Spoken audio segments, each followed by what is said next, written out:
మమ్మల్ని అంతా చూసుకోవడం జీవితాన్ని. నేను జాలీగా మా పిల్లలతో అండ్ మా చిన్న పెద్ద పాప 10 రోజుల పాపగా ఉన్నప్పుడే నేను షూటింగ్ తీసుకెళ్ళిపోయాను.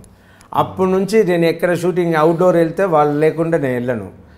నేను పెళ్ళి అయ్యి పిల్లలు వచ్చిన తర్వాత ఒంటరిగా ఫ్లైట్లో ఇంతవరకు వెళ్ళలే. వెళ్తే పొద్దున పని ఉంది మేము చెన్నైలో, సాయంత్రం వచ్చేయచ్చు అన్నా కూడా నలుగురు వెళ్తాము, నలుగురు వస్తాము.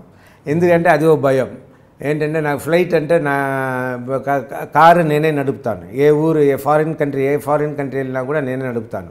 ఎందుకంటే ఇంకోరు నేను ఐఎమ్ గుడ్ డ్రైవర్, వాళ్ళపైకి నాకు అంత బిలీఫ్ ఉండదు, ట్రస్ట్ ఉండదు. సో కేర్ఫుల్గా నడపాలని నేనే తీసుకుంటాను. బట్ ఫ్లైట్ నేను నడపలేను కదా. సో ఫ్లైట్ అని యాక్సిడెంట్స్ అవుతుంది కదా. సో ఒక భయం. సో పోతే అందరు కలిసిపోతాం, లేదు ఉంటే అందరు కలిసి ఉంటాం అన్నట్టు. ఇప్పుడు ఈ మధ్యన ఫ్లైట్ సరే జీవితాన్ని ఒంటరిగా పంపించాలి, అవసరం వచ్చింది, పిల్లలకు స్కూల్ ఉంటుంది, జీవిత సెన్సార్ బోర్డుకి వెళ్ళాలి, రావాలి. సో ఇదంతా ఊరికి ఎగ్జాంపుల్. సో ఇలా వచ్చినప్పుడు దేవుడి దగ్గర నేను దండం పెట్టుకున్నప్పుడు, దేవుడా ఏం కాకూడదు జీవితానికి, లేదు మాకు ఏం కాకూడదు, భద్రంగా వెళ్ళి భద్రంగా రావాలి, జీవితాన్ని ఇది ఏ ప్రాబ్లం లేకుండా వెళ్ళి రావాలి అని దేవుడిని దండ పెట్టుకున్నప్పుడు దేవుడు నన్ను తిరిగి అడిగినట్టు ఒక ఫీలింగ్. అవును, నువ్వు మాత్రం కరెక్ట్గా ఉన్నావా, నీ ప్రాణం కోసం నువ్వు ఇంత అడుగుతున్నావు, నీ పిల్లల ప్రాణం కోసం అడుగుతున్నావు, నువ్వు చికెన్ తింటున్నావు, చికెన్ చంపుతున్నారు ఇంట్లో, మేక మాంసం తింటున్నావు, అది కరెక్టా అన్నట్టు అడిగినట్టు ఫీల్ అయ్యి, లేదు నేను ఇంకపై తిన్నాను, వెజిటేరియన్ అయిపోయాను. సో నేను ఇప్పుడు వెజిటేరియనే.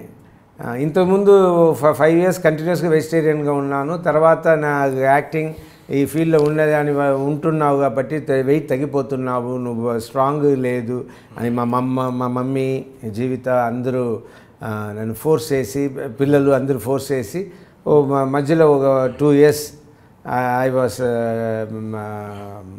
నాన్ వెజిటేరియన్గా ఉన్నాను. దేవుడి దగ్గర అప్పుడంతా క్షమాపణ అడిగుతూ, అది అప్పుడు వచ్చి ప్రాన్స్ తినను. ప్రాన్స్ తింటే ఒక్కొక్క ప్రాణం అని అనుకుంటాను. ఇంతకుముందు ఒక్కొక్క ప్రాణంని తినేస్తున్నాము అన్నట్టు ఫీల్ అవుతాను. మటన్ అయితే సరే అందరూ పంచుకుంటాము. తమిళ్లో ఒక సేయింగ్ ఉంది, కొండ్రాల్ పాపం తిన్రాల్ తీరం, అంటే చంపితే పాపం కానీ తినేస్తే పోతుంది అన్నట్టు. దీన్ని చెప్పి మా మమ్మీ నన్ను తినమంటూ ఉంటారు. సో మమ్మీ కోసం మళ్ళీ నాన్ వెజిటేరియన్ స్టార్ట్ చేసి, ఇప్పుడు మా టోటల్గా మమ్మీ చనిపోవడానికి ముందే ఓ 6 monthsగా నేను తినట్లేదు నాన్ వెజ్, మళ్ళీ మానేసా. ఇంకా ఎప్పుడు తినను, because I don't want to ఇది ఇలాగా. సో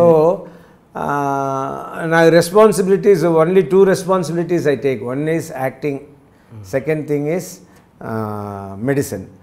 ఈ యాక్టింగ్ రెస్పాన్సిబిలిటీ నేను యాక్ట్ చేసి తప్ప మిగిలిన నా డేట్స్ చూడడం, నాకు రెమ్యునరేషన్ మాట్లాడడం, వేరే ఏదైనా ఉంటే మధ్యలో జీవిత దగ్గర చెప్తాను. జీవిత డైరెక్టర్ గారికి చెప్పేయి